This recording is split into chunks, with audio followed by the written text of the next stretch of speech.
Ha a káros élettani hatásokat nem is okoz, azért a csapvíz élvezeti értékéből sokat levonhat a klór jelenléte. A fogyasztók többsége eleve nem szereti a klórszagot, a klórszagú ivóvizet, amit meg is lehet érteni, és ezt a kérdést például lehet orvosolni házi víztisztító berendezésekkel.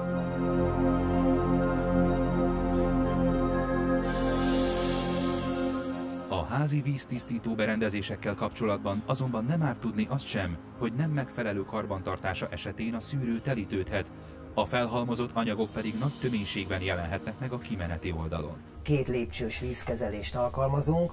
Az első lépcsőben egy nagyfokú tisztítást végzünk egy reverse oszmózis berendezéssel.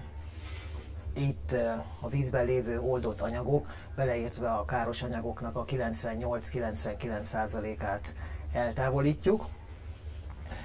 Ez manapság nagyon fontos, mivel hogy az ivóvízben rengeteg nehézfém, arzén, klórszármazékok, növényvédőszerek és hormonok találhatóak meg. A hormonok azok az orvos különböző gyógyszerekből kerülhetnek a vizeletbe, azon keresztül ugye a szennyvízbe, és hát végül is a Dunába.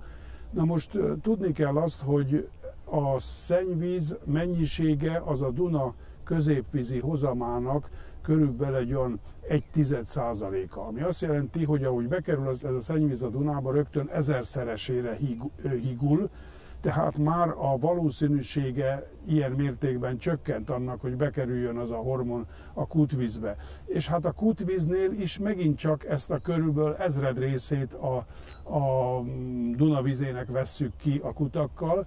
Tehát az, hogy bekerül a kútvízbe, a tisztítási folyamatba ez a hormon, ennek a valószínűsége az ezek szerint kb. 1 milliómod. Amellett, hogy a Duna vizében találtunk nagyon kis mennyiségben nem szteroid gyógyszermaradványokat, a kutak vizében kimutatható értékben nem találtunk ilyet, úgyhogy nem indokolt ez az aggodalom. Szteroid, tehát hormontartalmú gyógyszerekre vonatkozóan is végeztünk ilyen vizsgálatokat, mind a Dunából, mind pedig a kutyáink vizéből. Szteroid tartalmú, tehát hormontartalmú gyógyszer maradványokat sem találtunk a fővárosi ivóvízben kimutatható tartományban. Minden esetre a reverse oszmózisos szűrés után létrejött csaknem vegytiszta víz további kezelésével P-víz állítható elő, melynek sokan gyógyhatást tulajdonítanak. Ezt a nagymértékben megtisztított vizet vezetjük bele a P-víz készülékbe. A P-víz készülék a rendezetlen vízmolekulákat összerendezi egy szabályos struktúrába, egy úgynevezett klaszter szerkezetbe. Ez a szerkezet pont ugyanolyan, mint amely az élő szervezetekben megtalálható víznek a formája.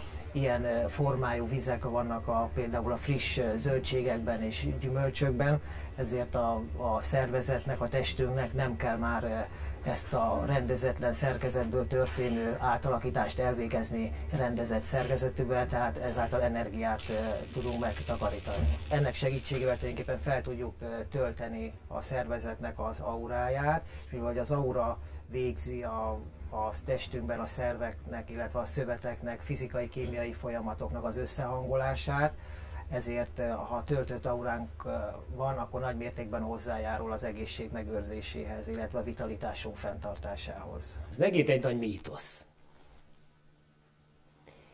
Én még se előnyét, se hátrányát nem tapasztaltam.